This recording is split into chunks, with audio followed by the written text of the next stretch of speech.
My wife's inside! Nathan Cole watched his house burn from across the street, orange flames licking at the night sky like hungry tongues. The smell of melting vinyl siding mixed with the acrid smoke that stung his eyes, but he didn't blink. Behind him, he could hear Tara's voice, soft and conspiratorial, whispering something to Dean Holloway. Then Dean's low chuckle, satisfied and cruel. Nathan didn't turn around. He didn't cry. Instead, something cold settled in his chest, hard as winter steel. For the first time in months, he smiled. The fire department's sirens wailed in the distance, but Nathan was already walking away, his work boots crunching on broken glass scattered across the asphalt. The abandoned houses on Maple Street stood like broken teeth in the darkness, witnesses to his transformation. 6 hours earlier, Nathan had been a different man. He'd driven his battered Ford pickup through the pre-dawn darkness, returning early from a 3-day HVAC job in Cleveland. The overtime pay would help with Tara's credit card bills, the ones she claimed were for her fitness influencer business. Nathan had believed her because believing was easier than questioning, and questioning meant admitting their marriage was collapsing. The house had been dark when he pulled into the driveway. Nathan grabbed his tool bag from the truck bed and walked to the front door, fishing for his keys. The deadbolt wasn't engaged. Tara always locked the deadbolt. Inside, the living room looked normal, except for 2 wine glasses on the coffee table, both with lipstick stains. Nathan's stomach twisted. Tara didn't wear lipstick around the house. He set his tool bag down carefully, each movement deliberate.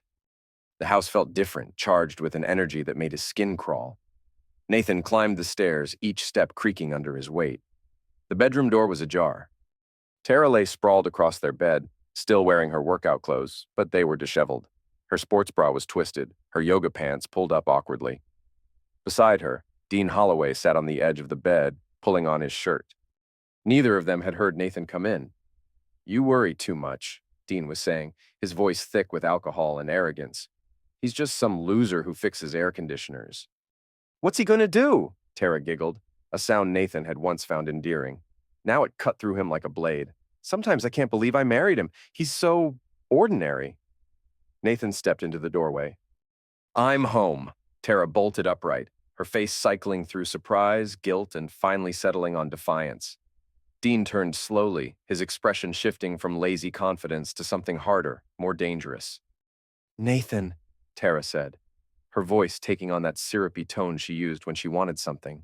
"You're early." "I can see that." Nathan's voice was steady, almost conversational. He looked at Dean, taking in the man's broad shoulders, his expensive watch, the way he carried himself like he owned everything he touched. "You must be Dean." Dean stood up, rolling his shoulders. He was taller than Nathan by 3 inches, broader by 40 pounds. "Yeah, I'm Dean, and you must be the husband." The way he said it, husband sounded like an insult. Nathan nodded. "I am." "We need to talk," Dean said, stepping closer. "Man to man. About what?" "About how things are going to work from now on." Dean's smile was all teeth, no warmth. "See, your wife's been telling me about your problems. Money problems, performance problems, attitude problems." Nathan felt heat rise in his chest, but he kept his voice level. "Is that right?" "It is. And I've been helping her deal with those problems." Dean gestured toward Tara, who was watching them both with the fascination of someone watching a car accident. "She deserves better than what you've been giving her." Nathan looked at his wife, really looked at her. The woman he married 7 years ago had been ambitious, but kind, driven, but loyal.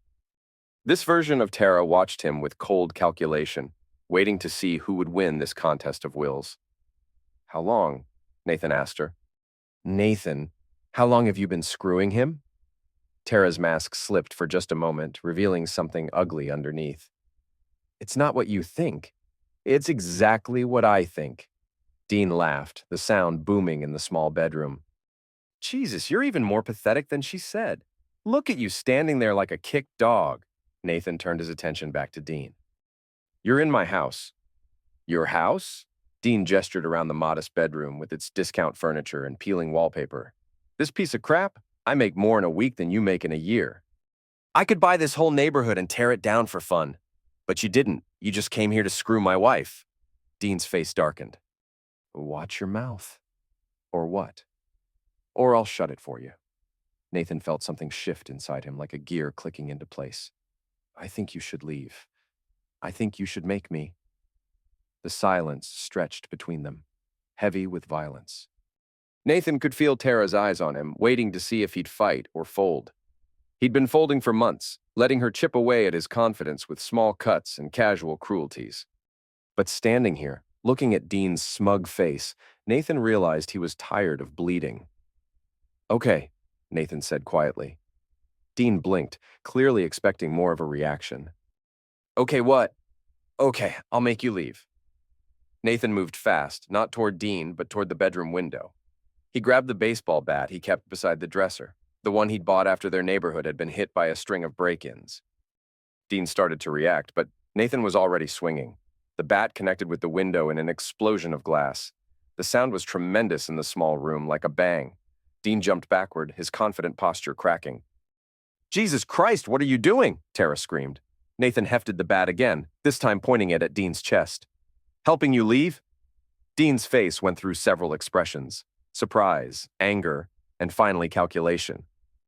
He was bigger than Nathan, stronger probably, but Nathan had a weapon and the look of a man with nothing left to lose.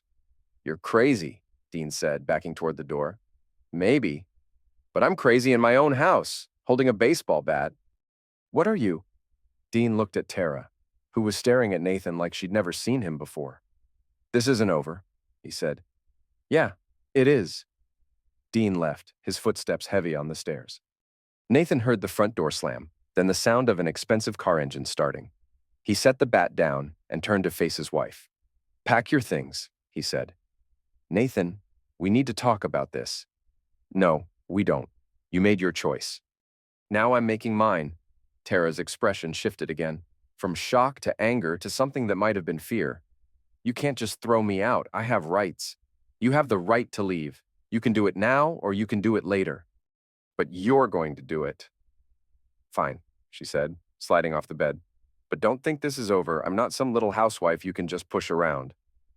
Nathan watched her stuff clothes into a suitcase, her movements jerky with rage. I never thought you were.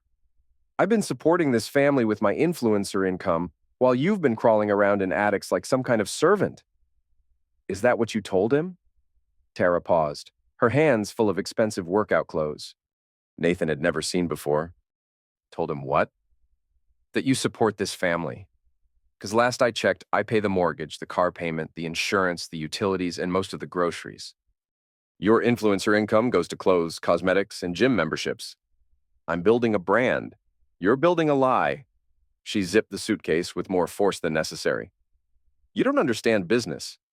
You don't understand anything except pipes and ductwork. I understand that you brought another man into our bed. Our bed? Tara laughed, but it sounded forced. When was the last time you touched me? When was the last time you made me feel like a woman instead of a roommate? Nathan felt the accusation hit home, but he pushed past it. When was the last time you acted like a wife instead of a stranger? Tara hefted her suitcase and walked to the door. I'll be back for the rest of my things. When? When you're not here. After she left, Nathan sat on the edge of the bed and stared at the broken window. Glass crunched under his boots. Outside, he could hear Dean's car idling in the driveway. They were talking, their voices low but animated. Nathan couldn't make out words, but the tone was clear. They were planning something. He cleaned up the glass and taped a garbage bag over the window.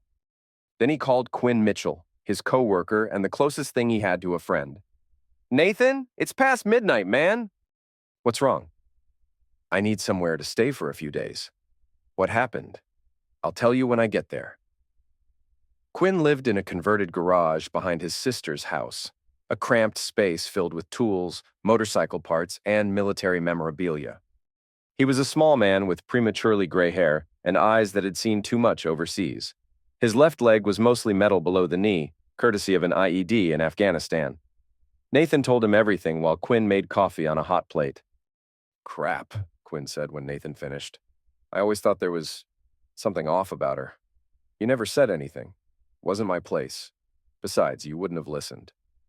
Nathan accepted the coffee, grateful for the bitter heat. What do I do now? You file for divorce. You divide up the assets. You move on. It's not that simple. It is that simple. You're just making it complicated. Nathan set down his coffee cup. He threatened me, Quinn. In my own house. So call the cops. And tell them what? That a guy was screwing my wife and hurt my feelings? Quinn studied Nathan's face. There's more to it than that. He looked at me like I was nothing. Like I was some kind of insect he could step on. Maybe you are? Nathan looked up sharply. Quinn's expression was steady, not cruel, but not gentle either. I mean it, Quinn continued. Maybe you've been acting like an insect for so long that's all people see when they look at you. Thanks for the pep talk. I'm serious. When's the last time you stood up for yourself? When's the last time you took what you wanted instead of asking permission? Nathan thought about it. I don't know. That's the problem.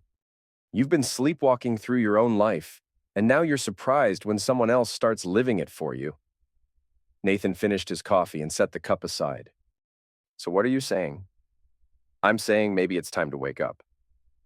Nathan spent the next 3 days at Quinn's place, going through the motions of his regular routine. He went to work, fixed air conditioners, came home to Quinn's garage. But something was different. The hurt was still there, sharp and constant, but underneath it was something else, something harder. On Thursday evening, Nathan drove back to his house to pick up more clothes. The street was dark, most of the houses abandoned or occupied by tenants who kept to themselves.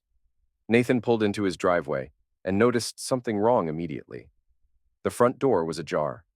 He sat in his truck for a long moment, engine running, considering his options. He could call the police, but what would he tell them? That his estranged wife might be in his house? That wasn't a crime. Nathan turned off the engine and got out. He walked to the front door and pushed it open. The house reeked of gasoline. Nathan's heart hammered as he fumbled for the light switch. The living room was exactly as he'd left it, except for the dark stains on the carpet and furniture. Someone had doused everything in gasoline. Jesus, Nathan whispered. He heard a sound from upstairs, footsteps, deliberate and heavy. Nathan grabbed a kitchen knife from the counter and started up the stairs. The bedroom door was open. Dean Holloway stood beside the bed, holding a gas can in one hand and a cigarette lighter in the other. He was wearing dark clothes and latex gloves. You're early again, Dean said conversationally. Nathan gripped the knife tighter. What are you doing? Sending a message? By burning down my house? By showing you what happens when you don't listen? Dean set the gas can down but kept the lighter. I told you this wasn't over. This is arson. You'll go to prison, Dean laughed. For what? There's no evidence I was ever here, and once this place goes up, there won't be any evidence of anything.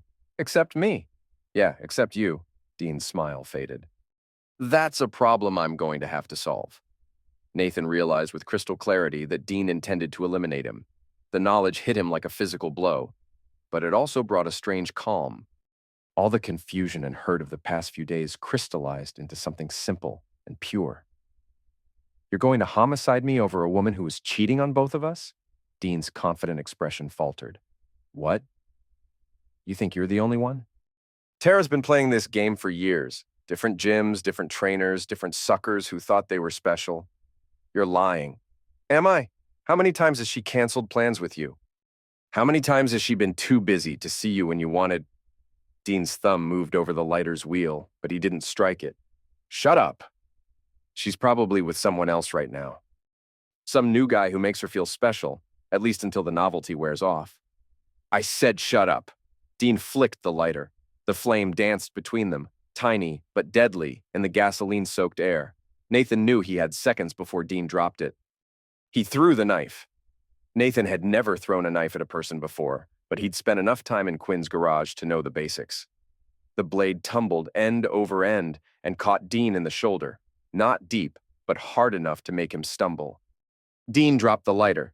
Nathan dove forward, tackling Dean around the waist. They crashed into the dresser, sending bottles of Tara's perfume flying. Dean was bigger and stronger, but Nathan had desperation on his side. They rolled across the floor, fighting for position. Dean's fist connected with Nathan's jaw, stars exploding behind his eyes.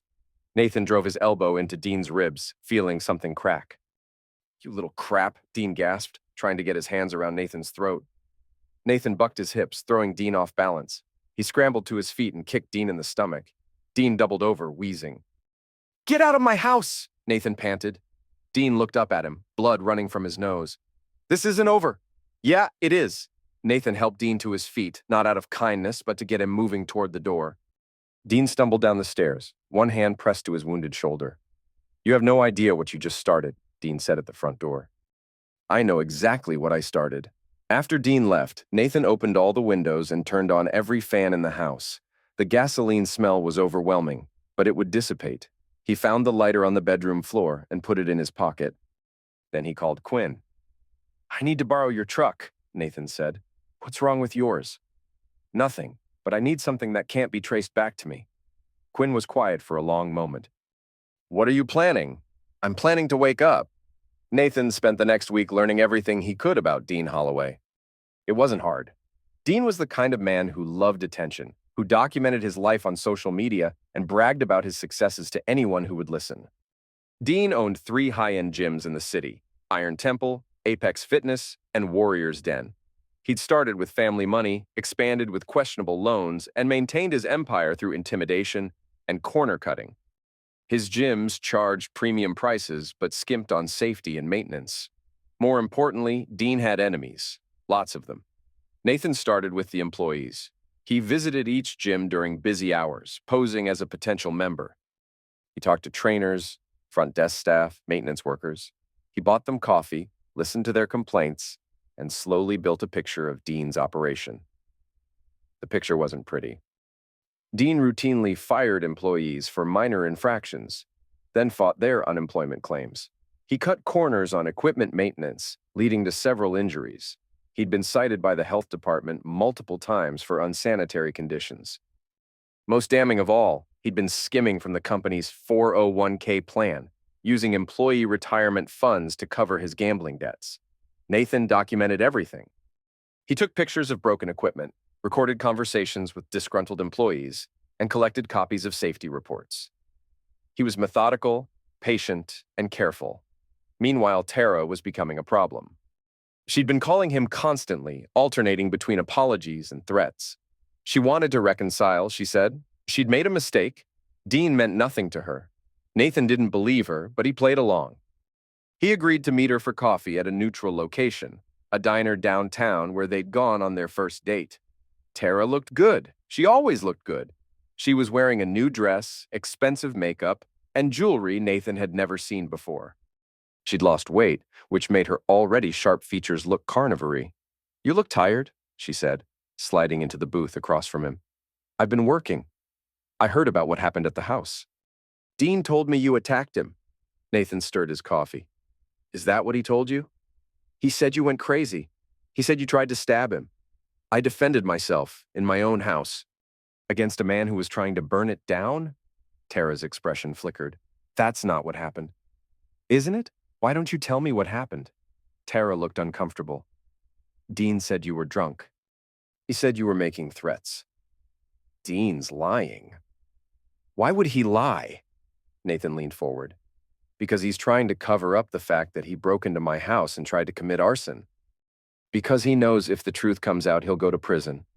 You're being paranoid. Am I? Tell me something, Tara.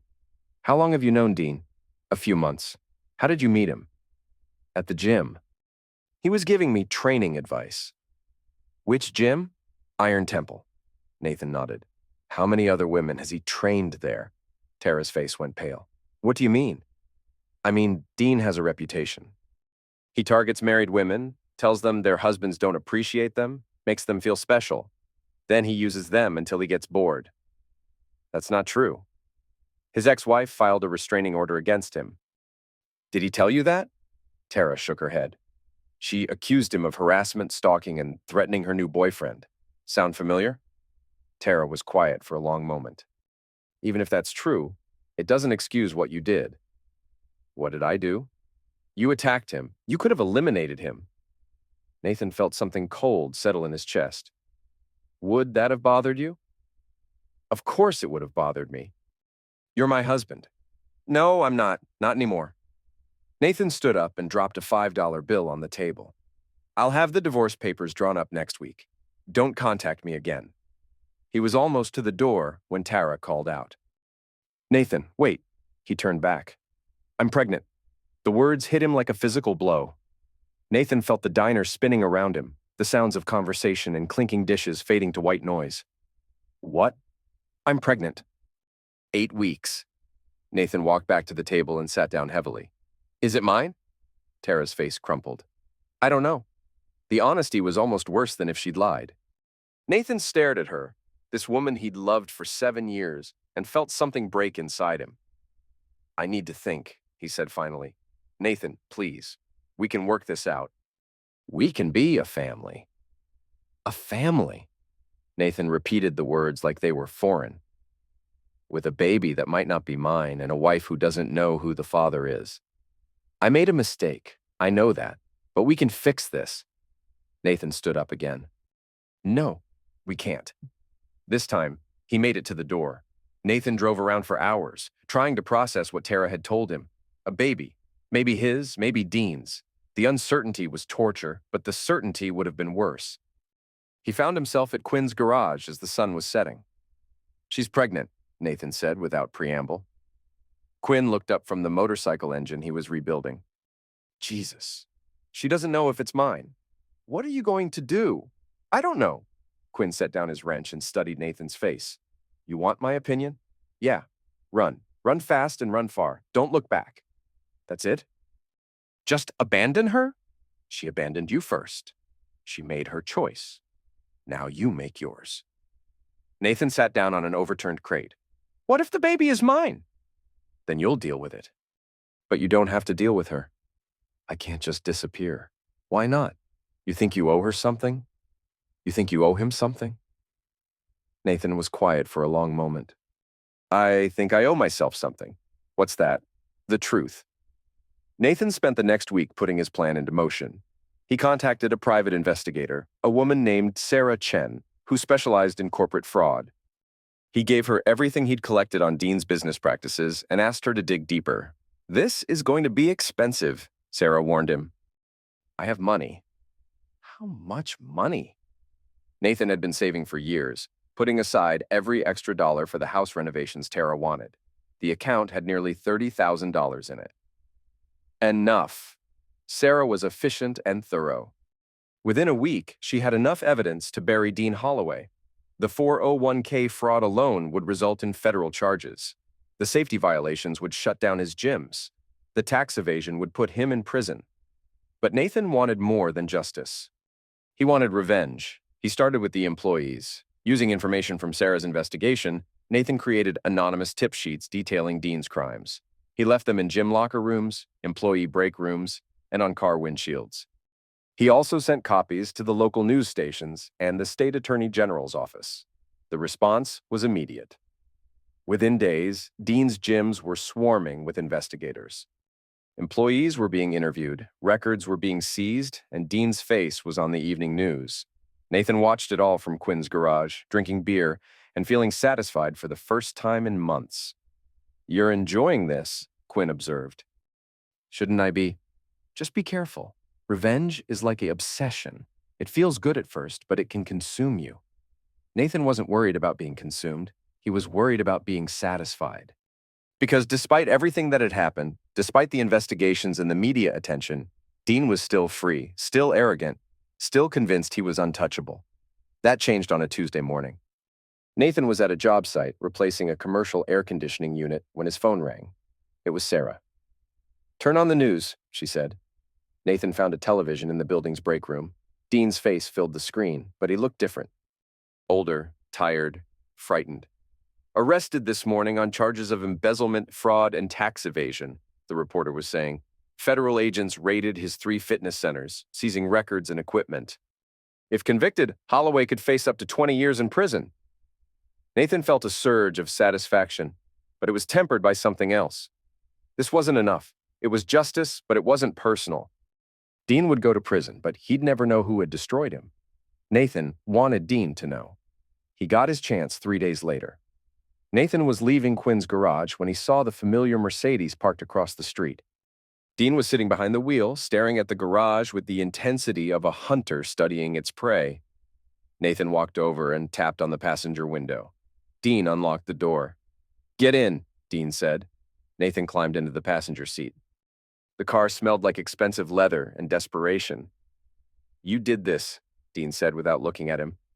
Did what? Don't play games. You destroyed my life. Nathan studied Dean's profile. The man looked like he'd aged 10 years in the past week. His clothes were wrinkled, his hair unwashed, his hands shaking slightly. I didn't destroy your life, Nathan said. I just exposed it. Dean turned to face him. You have no idea what you've done. I know exactly what I've done. My lawyers say I'm going to prison, 5 to 10 years, minimum. Probably longer. Dean's face twisted with rage. You smug little crap. You think you're so smart? Smart enough. I'm going to eliminate you. Nathan felt no fear, only a cold satisfaction. No, you're not. Watch me. Dean reached into his jacket and pulled out a tool. It was small, silver, and pointed at Nathan's chest. You're going to drive, Dean said. Nice and slow. We're going to find somewhere private where we can finish this. Nathan looked at the tool, then at Dean's face. You're not going to shoot me. Try me. You're not going to shoot me because you're not a butcher. You're just a coward who got caught. Dean's hand tightened on the tool. Shut up. You want to know how I did it? How I took everything away from you? I said shut up. Nathan began to laugh. It started as a chuckle but grew into something deeper, more genuine. You really don't know, do you? Know what? Your girlfriend sold you out. Dean's face went white. What? Tara, she's been feeding me information for weeks. Bank records, business documents, personal details. She's the one who told me about the 401k fraud. That's impossible. Nathan pulled out his phone and showed Dean a text message. It was from Tara, sent 3 days ago. Dean's meeting with his lawyer at 2 p.m. He's keeping the real books in his home office safe. Dean stared at the message, his face cycling through disbelief, rage, and finally, devastation. She's been playing both sides, Nathan continued. Telling you I was dangerous, telling me you were planning to hurt me. She wanted us to destroy each other so she could disappear with whatever money was left. You're lying. Am I? When's the last time you saw her? When's the last time she returned your calls?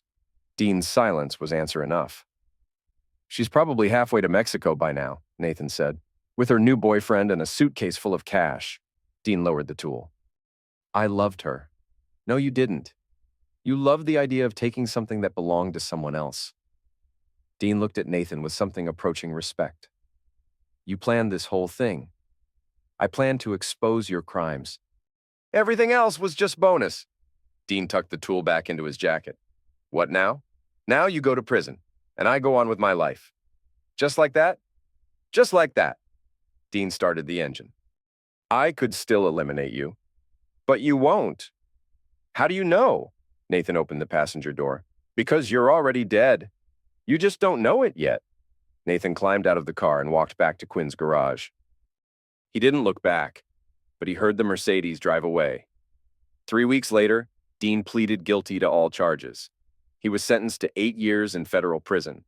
His gyms were liquidated to pay back the stolen retirement funds. His house was seized, his cars repossessed, his reputation destroyed. Nathan attended the sentencing hearing. He sat in the back of the courtroom and watched Dean shuffle to the defendant's table in shackles. When the judge asked if he had anything to say, Dean looked directly at Nathan.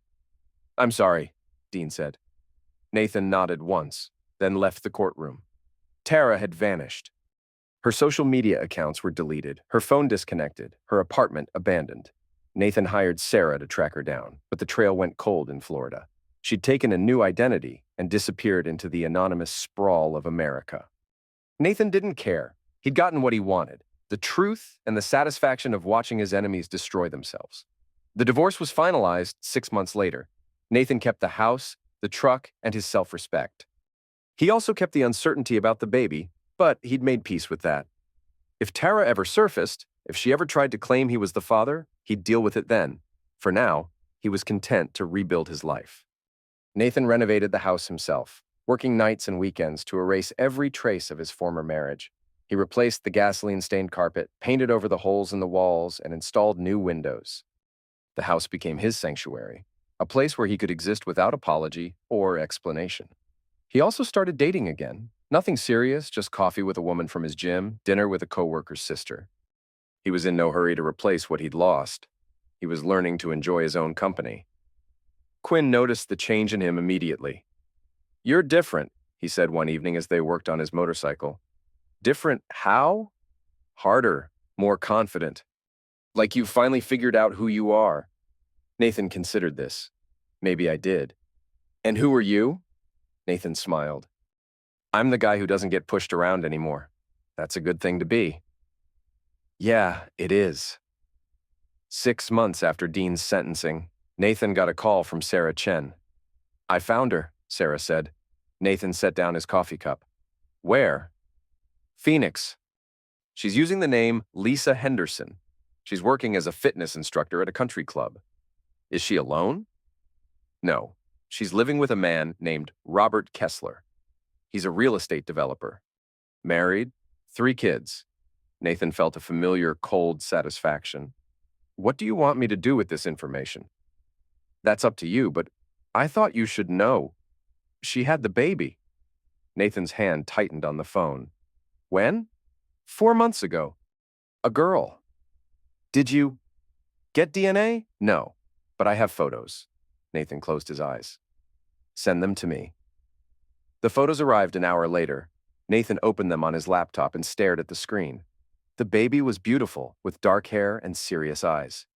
She looked like Tara, but with softer features, less carnivory.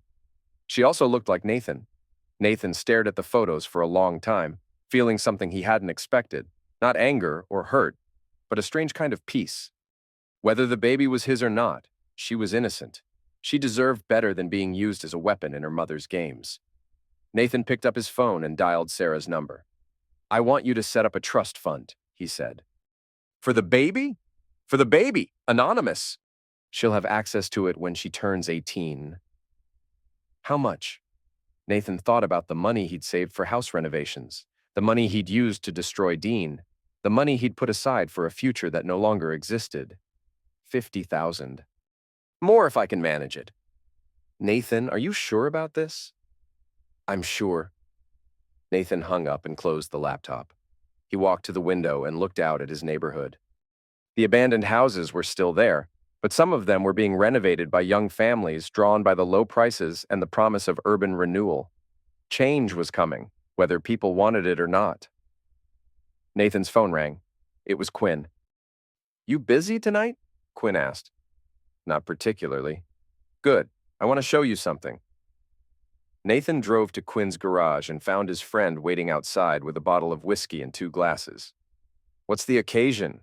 Nathan asked. "I re-enlisted." Nathan stared at him. "You what?" "I re-enlisted. I'm going back to Afghanistan. Quinn, you're 42 years old. You have a metal leg. They won't take you." "They took me. I'm going back as a trainer. Teaching younger guys how to stay alive." Nathan accepted the whiskey Quinn offered him. "Why?" "Because I'm good at it, because it matters. Because sitting in this garage feeling sorry for myself isn't a life." They drank in silence for a while, watching the sun set over the city. "When do you leave?" Nathan asked. 2 weeks. "What about your sister?" "What about this place?" "My sister's got her own life. As for this place," Quinn gestured at the cluttered garage, "it's yours if you want it." Nathan looked around at the tools, the motorcycle parts, the military memorabilia that had become as familiar as his own possessions. "I can't afford rent on 2 places. No rent. I'm signing it over to you. Consider it payment for putting up with my BS all these months." "Quinn, don't argue. You need a workshop, and I need to know this place is going to someone who'll take care of it." Nathan felt something tighten in his throat. "Thank you. Don't thank me yet. There's something else." Quinn walked to a metal cabinet and pulled out a manila folder. "Remember when you asked me to look into Dean's background, before all this went down?" "Yeah. I found something. Something I didn't tell you because I thought you had enough to deal with." Nathan took the folder and opened it. Inside were photographs, police reports, and medical records. The photos showed a woman with a bruised face, a broken arm, and eyes that looked dead. "Dean's ex-wife," Quinn said. "The one who filed the restraining order." Nathan studied the photos. "He did this to her. He did worse." She lost a baby because of what he did to her. 7 months pregnant. Nathan felt ice form in his stomach. Jesus. She never pressed charges. Too scared, too broken, but she documented everything. Photos, hospital visits, police reports that never went anywhere. Why are you showing me this now? Because Dean's getting out. Nathan looked up sharply. What? Good behavior, overcrowding, legal technicalities? He'll be out in 18 months, maybe less. Nathan closed the folder. What's her name? The ex-wife? Jennifer Walsh. She lives in Colorado now, runs a shelter for abused women. Does she know he's getting out early? Not yet. But she will. Nathan tucked the folder under his arm. I need to make a phone call. Nathan, whatever you're thinking, I'm thinking Dean Holloway has hurt enough women. The man's going to prison. Isn't that enough? Nathan thought about the baby in Phoenix, about Jennifer Walsh's broken face, about Tara's lies and manipulations. No, it's not enough. That night, Nathan called Jennifer Walsh. Her voice was cautious, wary of strangers calling after dark. Miss Walsh, my name is Nathan Cole. I'm calling about Dean Holloway. There was a long silence. What about him? He's getting out early.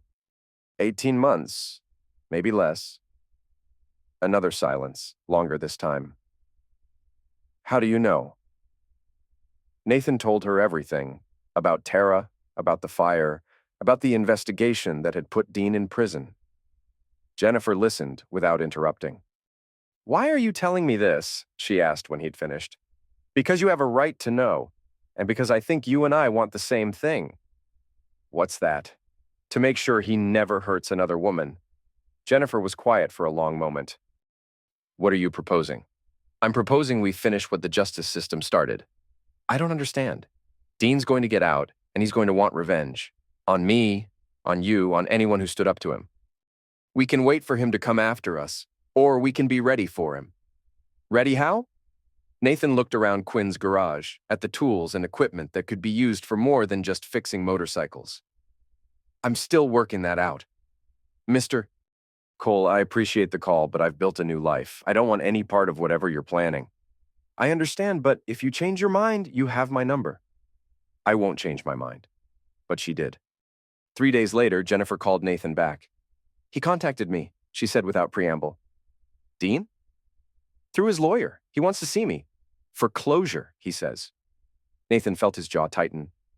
Are you going to see him? I don't know. Part of me wants to. Part of me wants to look him in the eye and tell him he didn't break me. And the other part? The other part is terrified. Nathan made a decision. I'm coming to Colorado. Mr. Cole, call me Nathan. And don't argue.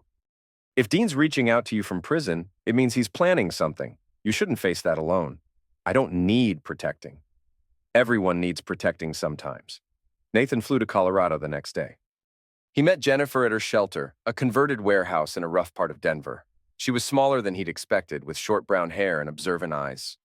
The photos hadn't captured her strength, the way she carried herself like someone who'd survived something terrible and come out harder. You look like him, she said when they shook hands. Like who? Like Dean, a little. Same build, same quiet intensity. It's unsettling. Nathan understood. Do you want me to leave? No. I want you to help me understand what he's really after. They sat in Jennifer's office while she showed him the letters Dean had been sending through his lawyer. They were carefully worded, legally sanitized, but the underlying message was clear. Dean blamed Jennifer for his downfall, and he intended to settle the score when he got out. He thinks I testified against him, Jennifer said, but I didn't. I never spoke to the police, never contacted the prosecutors. I was too scared. It doesn't matter what you did or didn't do. In his mind, you're responsible. Just like you're responsible for destroying his business. Nathan nodded. The question is, what do we do about it? I've been thinking about that. I have an idea, but you're not going to like it. Try me. Jennifer pulled out another folder, this one thick with legal documents.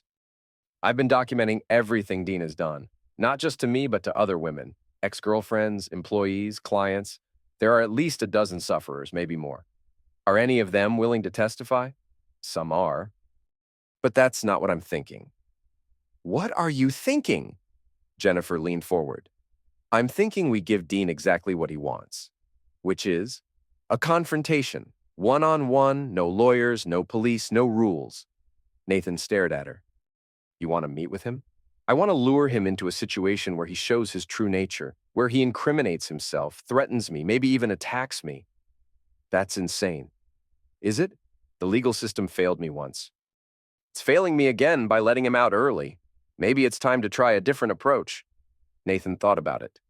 You want to record him? I want to document everything. Video, audio, witnesses. I want to create evidence so damning that no judge or jury could ignore it. And if he eliminates you in the process? Jennifer's smile was cold. Then, at least he'll go back to prison for life. Nathan spent 3 days in Colorado helping Jennifer refine her plan. It was dangerous, possibly suicidal, but it had one advantage. It might actually work. Dean was scheduled for release in 14 months. That gave them time to prepare, to set up the confrontation on their terms rather than his. I need to ask you something, Jennifer said on Nathan's last night in Colorado. What? Why are you doing this? Why do you care what happens to me? Nathan thought about the question. Because Dean needs to be stopped. Because the system isn't going to stop him. And because what? Because I know what it's like to be underestimated? Nathan returned to Michigan with a new sense of purpose. He moved into Quinn's garage officially, converting part of it into a living space and the rest into a workshop. He kept working his HVAC jobs, but his real focus was on preparing for Dean's release. He studied everything he could find about prison releases, parole conditions, and the psychology of violent offenders. He learned that most ex-convicts who committed new crimes did so within the first 6 months of release, when the stress of readjustment was highest. He also learned that Dean's parole would require him to stay in Michigan, report to a parole officer weekly, and avoid contact with his sufferers. The last condition was the most important.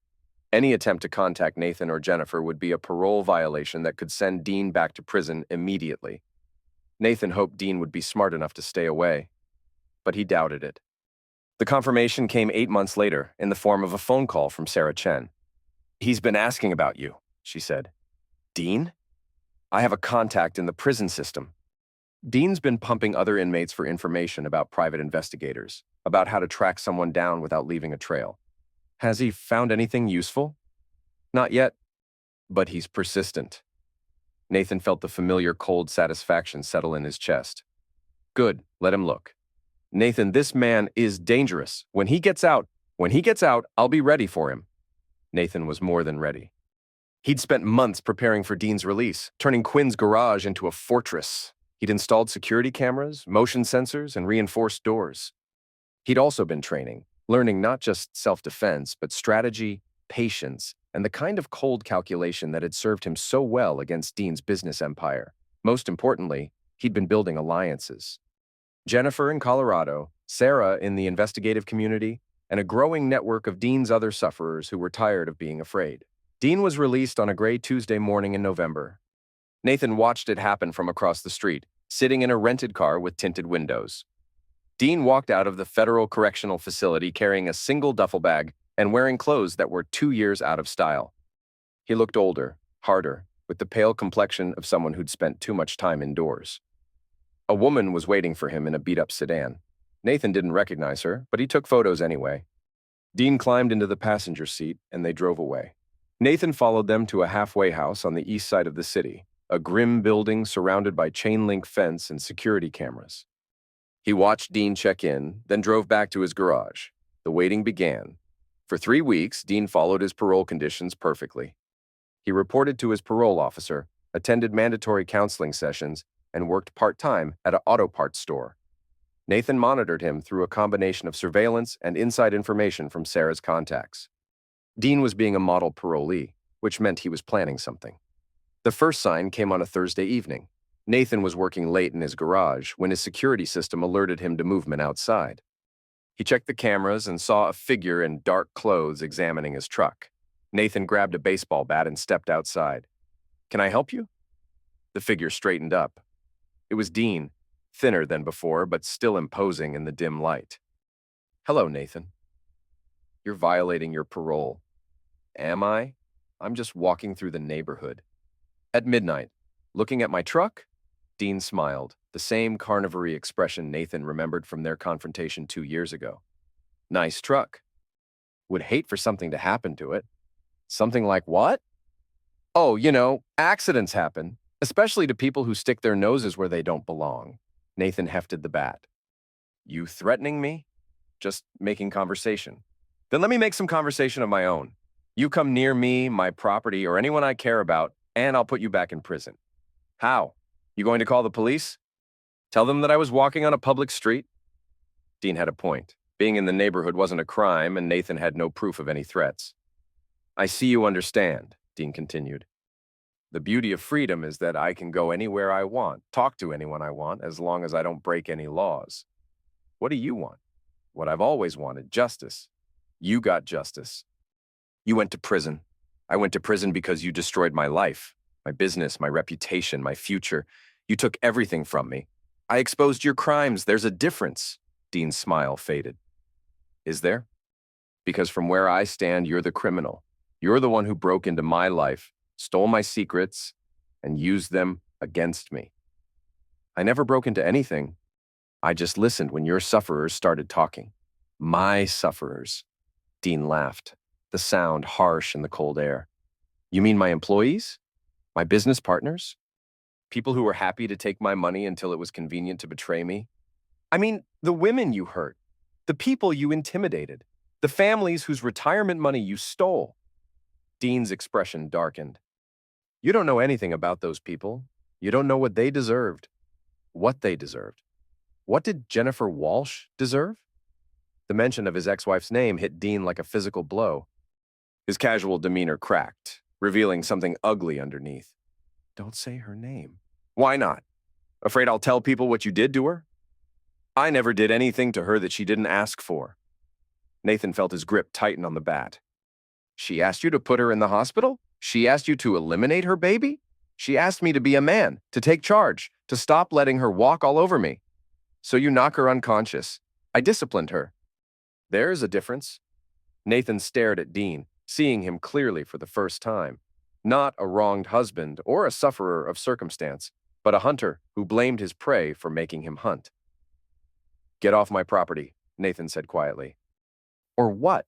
Or I'll show you the difference between discipline and justice. Dean studied Nathan's face, seeing something there that made him take a step back. This isn't over, Dean said. No, it's not. Dean walked away, disappearing into the shadows between the abandoned houses. Nathan stood in his driveway for a long time, listening to the silence and feeling the weight of what was coming. The next morning, Nathan called Jennifer in Colorado. He made contact, Nathan said. How? Nathan told her about the midnight encounter, about Dean's threats and his twisted justification for what he'd done to her. He hasn't changed, Jennifer said when Nathan finished. No, he hasn't. If anything, prison made him worse. What do we do now? Nathan looked around his garage at the tools and equipment he'd assembled, at the cameras and security measures that turned his home into a fortress. Now we set the trap. The plan was simple in concept, complex in execution. Nathan would continue his normal routine, making himself an available target while documenting every interaction with Dean. Meanwhile, Jennifer would travel to Michigan, ostensibly to visit Nathan, but actually to provide additional evidence of Dean's violations. You're using yourself as bait, Jennifer said, when Nathan explained his strategy. We're both using ourselves as bait. This could go very wrong. It's already gone wrong. Dean's free, he's angry, and he's planning something. We can wait for him to make his move, or we can force him to make it on our terms. Jennifer arrived in Michigan 3 days later. Nathan picked her up at the airport and brought her to a hotel downtown, far from his garage, but close enough for rapid response if needed. He knows I'm here, Jennifer said as they sat in the hotel restaurant. How? I saw him in the airport. He followed my flight, probably bribed someone for passenger information. Nathan felt a chill run down his spine. Did he approach you? No, but he wanted me to see him. He was making a point. What point? That he can get to me anywhere, anytime. That evening, Nathan returned to his garage to find his security system had been triggered multiple times throughout the day. The cameras showed Dean walking past the building repeatedly, sometimes stopping to stare directly at the lens. Nathan called his parole officer. This is harassment, Nathan told the woman on the phone. Has he threatened you directly? Not in so many words. Has he touched your property, tried to enter your building? No, but then he's not violating his parole. Walking on a public street isn't a crime. Nathan hung up, frustrated but not surprised. Dean was being careful, staying just inside the legal boundaries while making his intentions clear. The escalation came 2 days later. Nathan was at a job site, replacing a heating system in an office building downtown, when his phone rang. It was Jennifer, and she sounded terrified. "He's in my hotel room," she whispered. Nathan's blood went cold. "What?" "Dean, he's here. He has a key. Call the police." "I can't. He's right here." Nathan could hear voices in the background, Dean's low rumble and Jennifer's higher, frightened responses. "I'm coming," Nathan said. "No, don't." "He's waiting for that." "Then what?" The line went dead. Nathan ran to his truck and raced across the city, his mind spinning with possibilities. Dean had crossed the line, violated his parole by entering Jennifer's room. But proving it would be difficult, especially if he'd somehow obtained a legitimate key. Nathan reached the hotel in 15 minutes and took the stairs 3 at a time to the 7th floor. Jennifer's room was at the end of the hall, and the door was slightly ajar. Nathan approached carefully, listening for voices. The room was silent. He pushed the door open and stepped inside. The room was empty, but it had been searched. Drawers were pulled out, clothes scattered across the floor, the mattress askew. On the bathroom mirror, someone had written a message in lipstick. "You can't hide from me." Nathan's phone buzzed with a text message from an unknown number. "Parking garage, level B2. Come alone." Nathan took the elevator down to the second basement level. The parking garage was dimly lit, filled with shadows and the echo of his footsteps. He found Jennifer's rental car in a corner space, the driver's door open. Jennifer was sitting behind the wheel, but she wasn't alone. Dean stood beside the car, one hand on her shoulder. "Right on time," Dean said as Nathan approached. "Let her go." "Let her go?" "She came to me, Nathan." "She wanted to talk." Nathan looked at Jennifer. Her face was pale but composed, and her eyes held a message Nathan couldn't quite read. "Is that true?" Nathan asked her. "I wanted to understand," Jennifer said. "I wanted to know why he hated me so much." "And did you find out?" "I found out he's exactly what I thought he was." Dean's grip tightened on Jennifer's shoulder. "Tell him what else you found out." Jennifer looked directly at Nathan. "I found out he's been planning this for months, watching you, learning your routine, waiting for the right moment." "The right moment for what?" Dean smiled. "For justice." "This isn't justice. This is revenge." "Same thing." Nathan took a step closer. "What do you want, Dean?" "I want you to understand what you cost me. My business, my freedom, my future. All because you couldn't accept that your wife chose a better man. She didn't choose you. She used you. She loved me. She loved your money. When that was gone, she disappeared." Dean's face darkened. "Shut up." "Where is she now, Dean?" "Where's Tara?" "I said shut up." "She's in Phoenix with another married man, living under a false name, raising a baby that might not even be yours." Dean released Jennifer's shoulder and turned to face Nathan fully. "You're lying." "Am I? Or did you never think to look for her? Were you too busy planning revenge to notice that the woman you destroyed your life for has already moved on?" "I don't believe you." Nathan pulled out his phone and showed Dean the photos Sarah had taken. Tara with another man, holding a baby, looking happy and content in her new life. Dean stared at the photos, his face cycling through disbelief, rage, and finally, something that might have been heartbreak. "She promised me," Dean whispered. "She promised me too, for 7 years." Dean looked up from the phone, his eyes bright with fury. "You did this. You turned her against me. I didn't have to." "She was never on your side to begin with." Dean lunged forward, his hands reaching for Nathan's throat. Nathan sidestepped, grabbed Dean's wrist, and used his momentum to send him stumbling into a concrete pillar. Dean recovered quickly, spinning around with a wild swing. Nathan ducked and drove his fist into Dean's solar plexus, doubling him over. "Enough!" Jennifer said sharply. Both men turned to look at her. She was standing beside her car now, holding something in her hand. It took Nathan a moment to realize it was a tool. "Jennifer," Nathan started. "Both of you step back."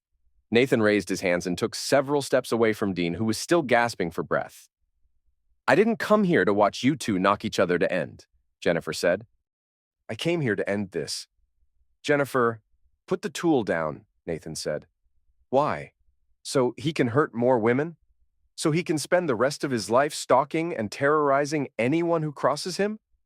Dean straightened up, his eyes fixed on the weapon. You don't have the guts, don't I? You're a sufferer. Sufferers don't fight back. Jennifer's expression didn't change, but Nathan saw her finger tighten on the trigger. Don't do this, Nathan said. You're better than he is. Am I? Because right now, looking at him, I don't feel better. I feel angry. I feel like the world would be a safer place without Dean Holloway in it. Maybe it would be, but that's not your choice to make. Whose choice is it? The justice system that let him out early? The parole officer who won't do anything about his harassment? The police who don't care about sufferers until they're already dead? Nathan could see Jennifer's point, could feel the seductive pull of permanent solutions to permanent problems.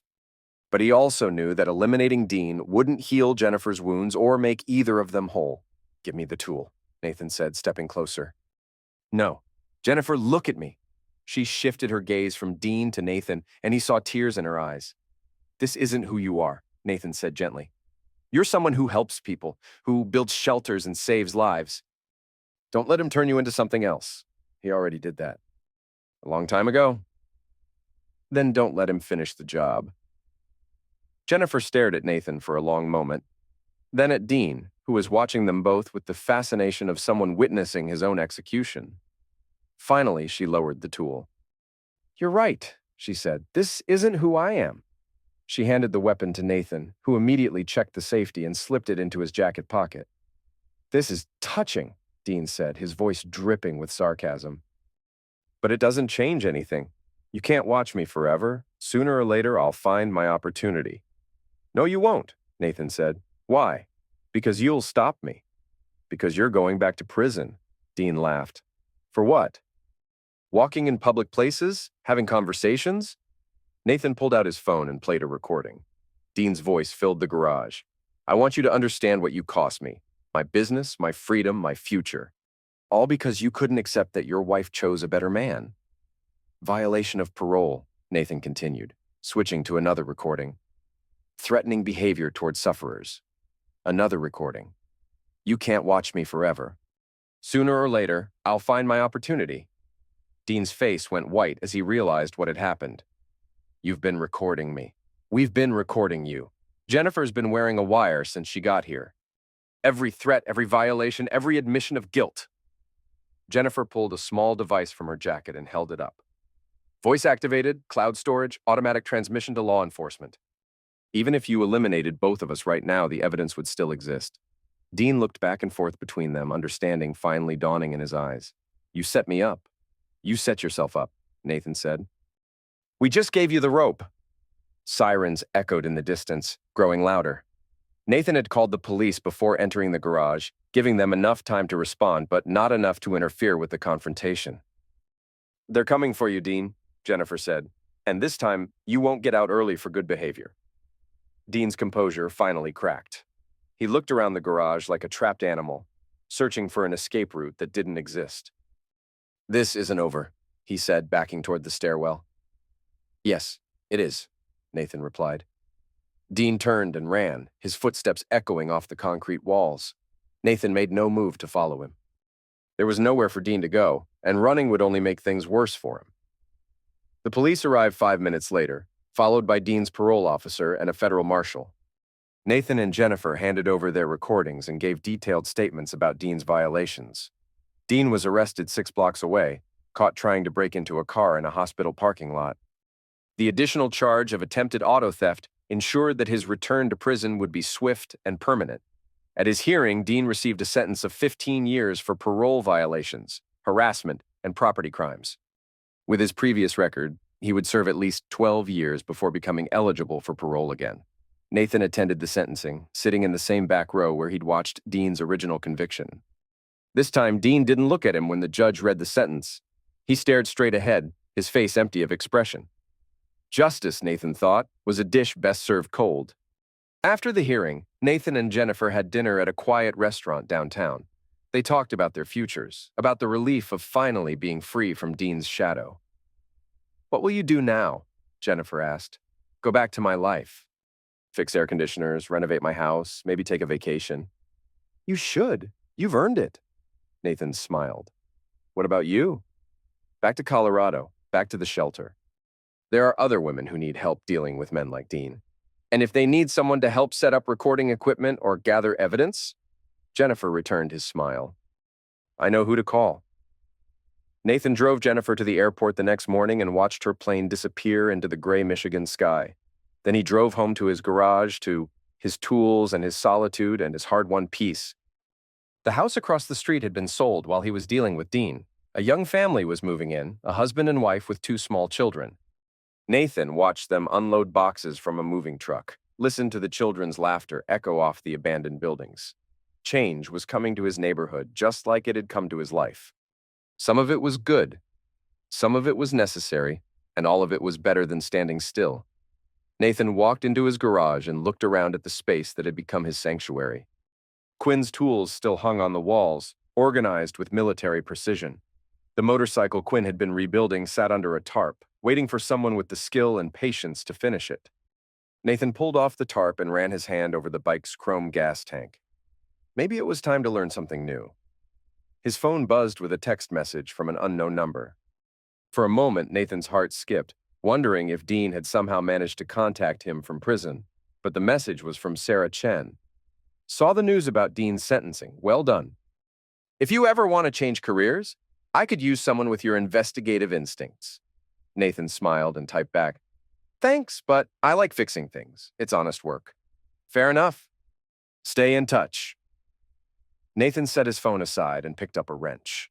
Outside, he could hear the new neighbors laughing as they carried furniture into their house. Somewhere in Phoenix, a little girl was growing up without knowing her father's name. In Colorado, Jennifer was helping women rebuild their lives after violence and betrayal. And in a federal prison, Dean Holloway was learning that some debts could never be paid in full. Nathan turned his attention to the motorcycle engine, losing himself in the precise, methodical work of restoration. Some things, he reflected, were worth fixing. Others were better left broken. The engine turned over on the 3rd try, purring with the satisfaction of a machine given new life. Nathan smiled and revved the throttle, feeling the power vibrate through his hands. Tomorrow, he would take it for a ride. Tonight, he would enjoy the quiet satisfaction of a job well done. Outside, winter was giving way to spring, and Nathan Cole was finally home.